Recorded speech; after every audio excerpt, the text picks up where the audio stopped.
Conseguimos esta posibilidad de charlar un ratito con, decíamos, Agustina Aymovich. Ella es parte del Instituto de Pensamiento y Políticas Públicas. Además, es docente también y está en línea para lo que planteábamos, ayudarnos a mirar y a interrogar estos números que difundió ayer el INDEC y que la sensación que tenemos es que no nos está hablando a nosotros y a nosotras. No recoge nuestra realidad. Agustina, muy buenas tardes, ¿cómo estás? Alicia Rivas te saluda desde la radio de la universidad. Hola Alicia, ¿cómo estás? ¿Todo bien? Todo bien, muy bien. ¿Cómo andas vos? Bien, acá en la vorágine cotidiana de tratar de entender la realidad a partir de los números. Sí, totalmente. Bueno, Agustina, contanos eso, ¿cómo leíste vos, cómo estás leyendo estos datos que además generan polémica y en algunos casos hasta mucha extrañeza, porque decimos, ¿de qué están hablando? ¿De qué números están hablando? Sí, exacto. Bueno, yo también me encuentro atravesada por las mismas sensaciones, ¿no? Después uno intenta pasar en limpio, poner la lupa y ver qué es lo que está detrás de la evolución de los indicadores. Me parece que lo que hay que pensar es que una cosa es el fenómeno de la pobreza y otra es el indicador que usamos para tratar de aproximarnos a ese fenómeno, que ese indicador es una versión simplificada, ¿no?, de la realidad. Entonces, bueno, efectivamente la pobreza que publicó ayer el INDEC mostró un descenso muy significativo. En ese sentido, el gobierno hace mucho énfasis en comparar con, digamos, todo lo que se redujo la pobreza respecto al primer semestre del año pasado. Ahí nosotros advertimos que en realidad lo que están haciendo es comparar con el salto en la pobreza que ellos mismos generaron al asumir e implementar un shock devaluatorio. Entonces esa comparación es como que se están comparando contra ellos mismos y contra el aumento que ellos mismos habían generado. Después de esos picos, esos saltos en la pobreza por mega devaluaciones como la que se hizo a comienzos de esta gestión, siempre es esperable que se reduzca el indicador de la mano de la desaceleración de la inflación. Lo que hay que ver es cuál es finalmente el piso en el que se va a ubicar la pobreza. Y bueno, y juegan también otros factores, digamos. Hay factores metodológicos que nosotros vemos que pueden dar cuenta de que esta baja de la pobreza está exagerada de alguna forma, no porque haya manipulación, sino por problemas metodológicos de la medición. Entonces, cuando vemos cómo evolucionan ingresos que releva la encuesta de las familias, muestran una mejora muy importante en relación a otras fuentes. O sea, si nosotros vemos cuánto surge de la encuesta, que es la que se usa para pobreza, cómo evolucionaron los salarios de los trabajadores formales, eso lo podemos comparar con otros índices que se basan en registros administrativos y en realidad muestran un incremento mucho menor de los salarios que lo que muestra la encuesta. Entonces, ahí posiblemente haya habido una mejora en la captación de los ingresos por parte de la encuesta, pero que también dificulta la comparabilidad. Son cosas muy técnicas, pero si de repente la encuesta empieza a relevar ingresos más altos que los que relevaba antes por cuestiones metodológicas, es difícil comparar para atrás porque hay ruido, digamos, en la medición. Y por otra parte también la canasta que se usa está desactualizada porque se basa en una encuesta de gastos del 2004, es decir, la estructura de consumo que toma como referencia es del 2004, cuando ya tenemos una nueva encuesta de gastos de 2018, más reciente, que todavía no se ha utilizado. Entonces, esos dos factores en conjunto, nosotros consideramos que pueden estar sobreestimando la baja de la pobreza.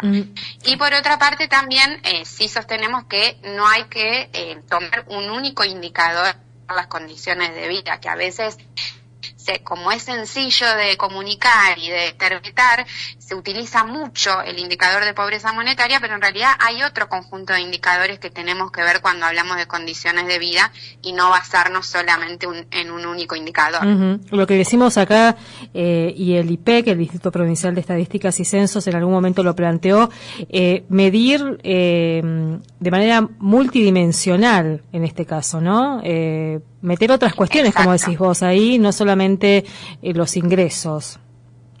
Sí, sí. Obviamente los ingresos son importantes, pero cuando venimos de un año donde hubo un salto inflacionario tan fuerte, una baja después pronunciada de la inflación, cambios en los precios relativos que hicieron que los precios de los servicios crezcan mucho más que los bienes, eso afecta a las estructuras de consumo. Bueno, son todos factores que dificultan la precisión del indicador de pobreza y por otra parte no reflejan qué pasa con los indicadores de privación no monetarias en múltiples dimensiones. Exactamente lo que vendríamos a decir pobreza multidimensional, que el INDEC no publica ese indicador, no lo construye, pero sí publica indicadores de condiciones de vida, por ejemplo, de las características habitacionales, cuál es la calidad de los materiales de la vivienda donde habitan las personas, el hacinamiento, si hay saneamiento inadecuado, porque no tienen baño o lo tienen que compartir con otros hogares, o tiene malas condiciones ese baño. Bueno, todos esos indicadores que el INDEC también los publica no mejoraron durante esta gestión, se mantienen estables, muestran que hay una pobreza estructural que es difícil de revertir y que además cuando uno ve el análisis presupuestario y el ajuste fiscal que se hizo sobre el gasto social, hay partidas muy sensibles para las condiciones de vida que tuvieron recortes muy brutales, por vivienda y urbanismo, agua potable y alcantarillado. Bueno, se paralizó el Fondo de Integración Sociourbana que permitía llevar adelante mejoras habitacionales en los barrios populares, recortes en la provisión de medicamentos gratuitos, ya sea a través de las salitas o a través de la cobertura que ofrecía el PAMI. Muchas personas dejaron de acceder a esos medicamentos y eso también impacta en los bolsillos, pero no lo vemos en la medición de pobreza. Lo mismo en comedores, hubo un recorte presupuestario fuerte, entonces si hay familias que antes podían adquirir parte de los o conseguir parte de los alimentos a través de comedores y ahora no pueden, bueno, también está más presionado el bolsillo. Y además también vemos que, digamos, el indicador de pobreza monetaria es un indicador indirecto. ¿Qué quiere decir? Nosotros vemos los ingresos, pero no vemos si efectivamente la población pudo consumir o adquirir esa canasta. Cuando uno ve datos de consumo, por ejemplo, las ventas de supermercados y en autoservicios mayoristas, están en mínimos históricos. Y no solo eso, sino que además creció significativamente el porcentaje de compras en supermercados con tarjeta de crédito, compras básicas, digamos, que se está comprando con la tarjeta. Este dato, Agustina, que vos planteás, que no me parece menor, porque aparece cada vez más como una preocupación más presente, que es el endeudamiento de las familias, digamos, ¿no?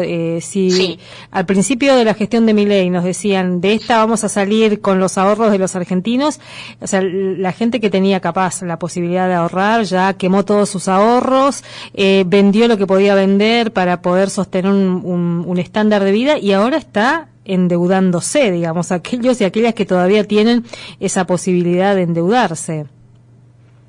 Bueno, efectivamente, eso también es una advertencia que nosotros hacemos de que el indicador de pobreza monetaria se fija en los ingresos que vos tuviste en el mes. Ahora, si vos tenés muchos menos ahorros que antes porque los tuviste que gastar porque no te alcanzaba cuando se aceleró la inflación, o estás más endeudada porque no llegás a fin de mes porque los servicios te están presionando, el aumento de alquiler, el aumento de las tarifas, del transporte, etcétera, entonces, bueno, tenés que recurrir más a préstamos de familiares o amigos o a préstamos de financieras.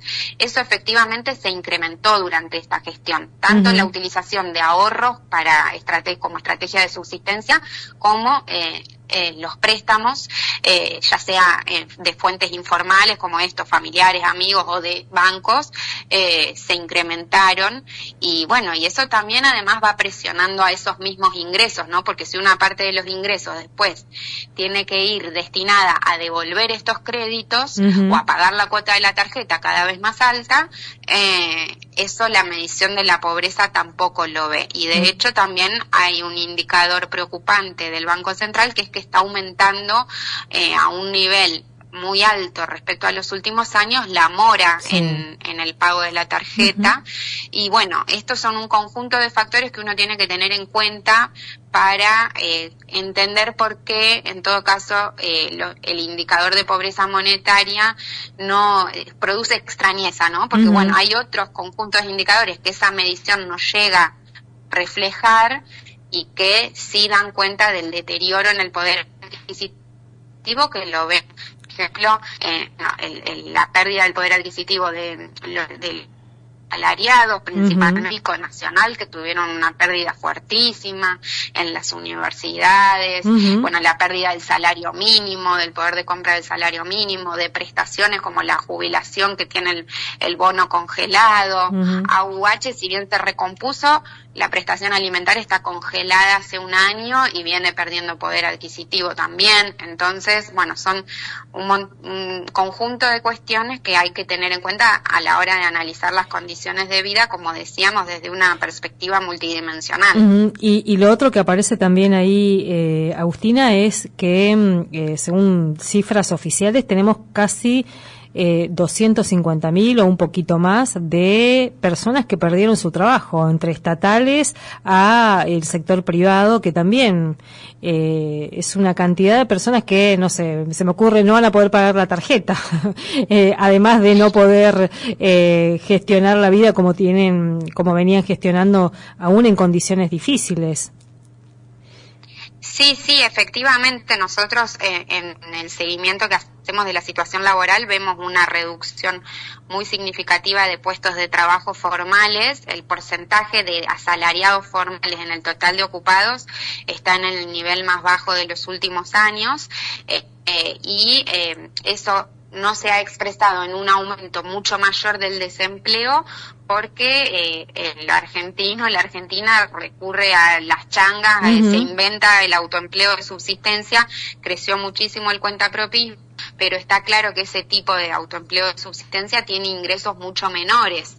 Entonces, claramente lo que uno ve durante el último año y medio es un cambio en la composición de las ocupaciones que perjudican al trabajo formal y crecen las ocupaciones precarias e informales, y eso también influye en los ingresos.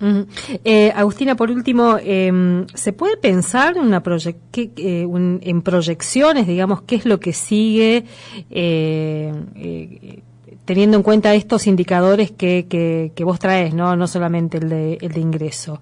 ¿Qué es lo que se ve, se avisora, digamos?